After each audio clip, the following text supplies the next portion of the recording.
இந்த வீடியோவில் ஸ்பார்க் என்னும் ஏஐ ரோபோ புறாவின் அன்பை எவ்வாறு பெற்றது என்று பார்க்கலாம். மறக்காமல் சேனலை சப்ஸ்கிரைப் பண்ணுங்க. ஏஐ ரோபோ படைக்கப்படுகிறது. அது சிறிய உயிரினம் போல் தோன்றுகிறது. அதன் பெயர் ஸ்பார்க். ஸ்பார்க் திடீரென உயிர் பெறுகிறது. ஸ்பார்க்கு நான் யார் என்று கேள்வி எழுகிறது.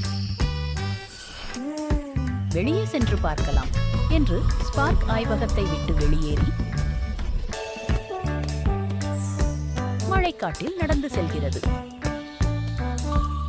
அங்கு காயமடைந்த சிறிய பறவை அழுவதை ஸ்பார்க் கவலையுடன் பார்க்கிறது. ஸ்பார்க் பறவையை தொட்டு காயை குணப்படுத்துகிறது.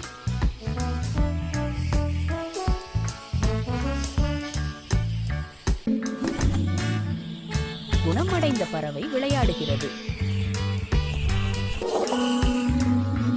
அப்போது ஸ்பார்க்கு அன்பின் உயிரை புரிந்து பறக்கிறது. அன்பும் உதவியும் தான் உண்மையான உயரத்தை தரும். தொழில்நுட்பம் உதவலாம், ஆனால் அன்பு இதயத்தை தொடும். அதுபோல அனைத்து உயிரினத்தின் மீது அன்பை காட்டுவோம்.